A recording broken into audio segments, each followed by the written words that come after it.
नमस्कार दोस्तों, आज मैं आपको सुनाने जा रही हूँ आखिर ऐसा क्या हुआ कि एक लाचार पिता को अपनी बेटी की जिद के कारण गंवानी पड़ी अपनी जान।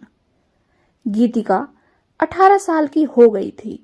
उसने अपने पापा से कहना शुरू किया कि मुझे भी अब स्कूटी चाहिए। मेरी सारी फ्रेंड के पास स्कूटी है, बस मेरे पास ही नहीं है। महेश जी ने कहा, बेटी अभी मैं मजबूर हूँ, और अपने काम पर चले गए।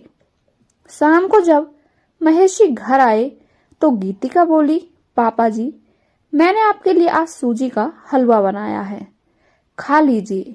महेश जी ने मुस्कुराते हुए कहा, क्या बात है बेटी, लाकर खिलाओ। इतना सुनकर गीतिका दौड़ती हुई रसोई में गई और एक ट्रे में हलवा भरकर ले आई। पिता ने हलवा खाते हुए बेटी को प्यार से देखा और उसकी मुस्कुराहट को दिल ही दिल में महसूस करते हुए भावनाओं के सागर में बहने लगे। उसके आंखों से आंसू बहने लगे। एक अजीब सा प्यार बेटी पर उसे आ रहा था। महेश जी ने कहा कि बिटिया यह बहुत अच्छा बना है, और देखते ही देखते पूरी ट्रे खाली कर दी। इतने में माँ बाथरूम से नहाकर बाहर आई और बोली कि ला मुझे भी जरा हलवा खिला, मैं भी तो देखूं यह कैसा बना है, जिसकी वजह से ये इतनी तारीफ कर रहे हैं तेरी। गीतिका ने पूरे परिवार को हलवा खिलाया। सब खुश थे। गीतिका ने मौका देखकर फिर से स्कूटी की बात उठाई तो गीतिका की माँ ने गीतिका को डांट दिया। स्कूटी के चक्कर में बावली हो गई है, और दोनों माँ बेटी में बहस होनी शुरू हो गई। तब महेश ने हंसते हुए कहा, अरे पगली, तेरा मेरा तो जीवन भर का साथ वाला रिश्ता है। पति पत्नी में नोक झोंक रूठना मनाना तो चलता रहता है, मगर ये तो लड़की है, कल चली जाएगी। आज मुझे वो एहसास और वो अपनापन महसूस हुआ जो इसके जन्म के समय महसूस हुआ था। आज इसने बड़े प्यार से मेरे लिए कुछ बनाया है। ये चाहे जैसा भी हो, मेरे लिए सबसे बेहतर और स्वादिष्ट खाना है।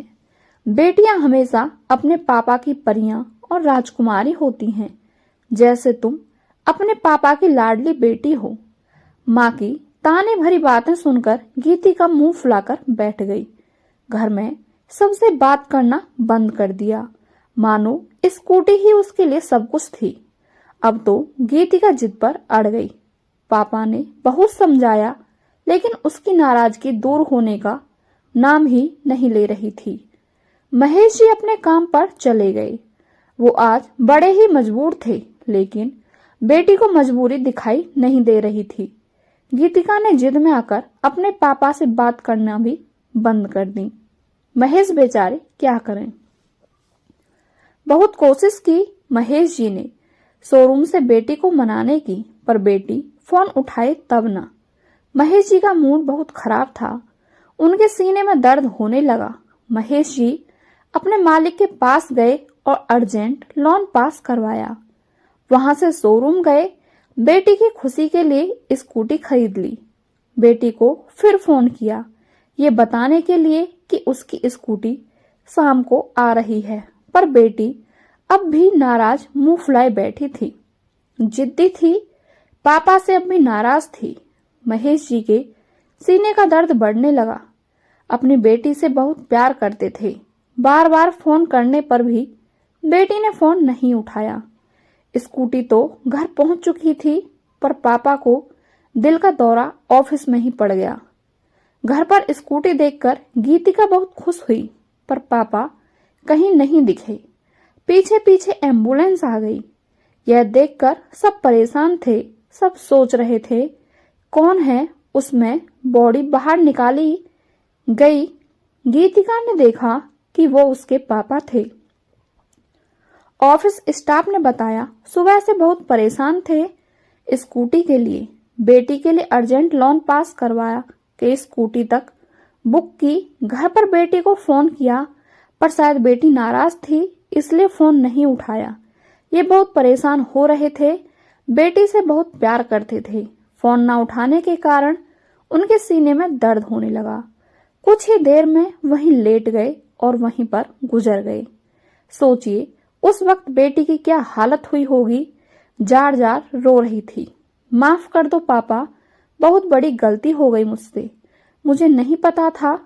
पापा, आप इस बेटी को बहुत प्यार करते हो। माफ कर दो पापा, पर अब क्या हो सकता था। स्कूटी बाहर खड़ी थी, पापा की डेड बॉडी भी वहीं थी। बेटी सिर्फ पछता सकती थी अपनी जिद पर।